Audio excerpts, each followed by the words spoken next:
안녕하세요, 안성현입니다. 이번 시간은 백스윙에서의 마지막 단계 탑 포지션에 대해서 레슨해 드리도록 하겠습니다.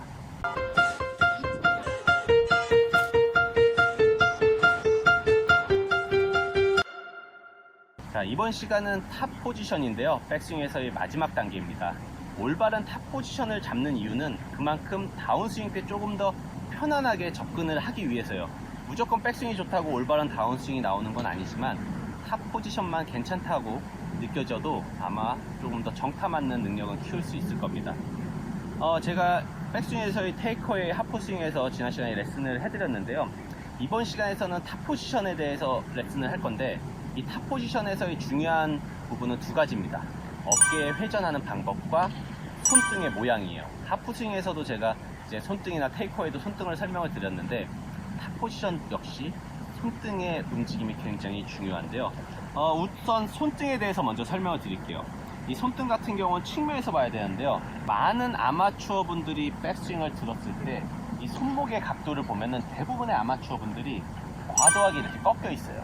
안쪽으로 꺾였다는 거죠. 그래서 이 백스윙은 그냥 아마추어 손목, 반대로 프로들의 손목은 조금은 더 펴져 있어요. 과하게 보면은 지금 한참 잘 치고 있는 더스트 존슨 같은 경우는 완전 손목이 바깥쪽으로 꺾여 있어요.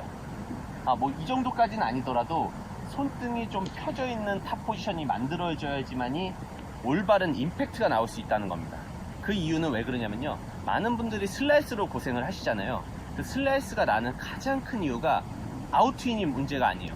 페이스 앵글이, 이 페이스 자체가 열리기 때문에 슬라이스가 나는 건데요, 그거를 조금 더 방어하고 예방을 하기 위해서는 탑 포지션에서의 이 손등이 중요합니다. 간단한 걸로, 그립이 물론 스트롱 그립이면 더 좋아요. 하지만 뭐 그립을 바꾸는 거는 쉬운 게 아니죠. 어려운 거기 때문에 탑 포지션에서 손등이, 자, 이렇게 안으로 꺾이면 꺾일수록 페이스는 더 오픈이 되는 거고요. 반대로 바깥쪽으로 손등이 펴지면 펴질수록 페이스는 더 닫히는 거예요. 제가 처음에 말씀드린 것처럼 많은 아마추어 분들이 훅이 아닌 슬라이스로 고생을 하기 때문에 선택을 한다면, 저 같으면 프로들이 가장 많이 백스윙을 칠 때 포인트는 이 손등이 팔뚝부터 손끝까지 이렇게 쭉 펴져 있는 이미지를 갖는다는 겁니다. 물론 샤프트 라인이 좀 처지고 헤드 쪽으로, 머리 쪽으로 들어오고 이런 동작까지 플러스가 되면 좋아요. 근데 너무 많은 거를 하려다 보면 오히려 가장 중요한 걸 놓칠 수 있기 때문에 오늘은 제가 이 샤프트 라인에 대해서는 설명을 안 드릴게요.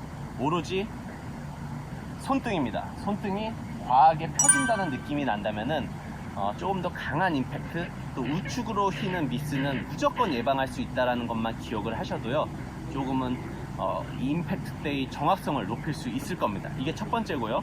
두 번째는 이제 어깨 회전에 대해서 설명을 드린다고 말씀을 드렸는데요. 자, 어깨 회전은 많이 하면은 나쁠 건 없죠. 내가 유연성이 된다면은 회전은 많이 하면 좋습니다. 하지만 저희 몸은 따르지가 않겠죠. 물론 이걸 보는 많은 분들도 느끼실 거예요. 회전은 많이 하고 싶지만은 쉽게 내 몸이 따르지 않는다는 걸요. 그럼 무리한 회전을 하지 마시라는 거예요. 간단한 예로, 어깨는, 자, 회전의 양은 이만큼이에요. 그럼 팔의 회전의 양은 더 크죠. 그럼 체의 회전의 양은 더 커요.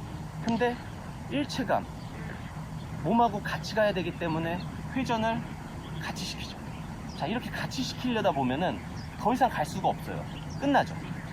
이 회전은 조금밖에 못 가고 체는 더 큰 회전을 하는데, 이걸 같이 가려고 하면 여기서 끝나요, 스윙은. 그럼 이 이후에는 두 가지밖에 안 나와요. 팔로 든다든지 중심이 무너진다든지. 그래서 회전이 중요하다는 겁니다.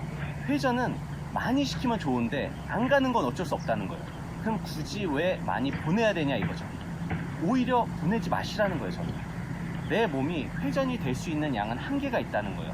중요한 거는 아까 말씀드린 것처럼 샤프트 라인 혹은 손목의 각도가 더 중요하지, 이 회전을 더 시킨다고 해서 거리가 더 나간다든지 아니면 정확성이 높아진다든지 아무 의미가 없다는 거예요. 다만 몸의 회전에 의해서 탄력을 받기 때문에 회전이 늘어나면 좋다는 거지, 거기에 전적으로 중심이 맞춰진다면 오히려 정확성은 떨어집니다.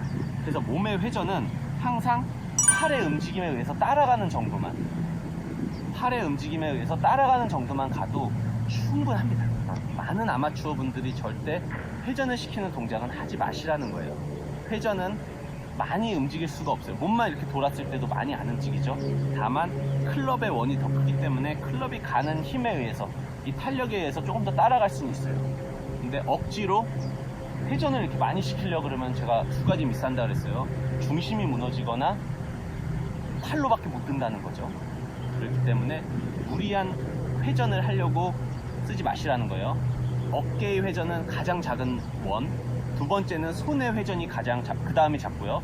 마지막에는 헤드의 회전이 더 크다는 거예요. 같이 가기 위해서는 무리한 돌리는 동작보다는 중심이 잡혀있는 움직임, 이런 움직임이 훨씬 올바른 임팩트를 만들 수 있다는 것 꼭 기억하시기 바랍니다.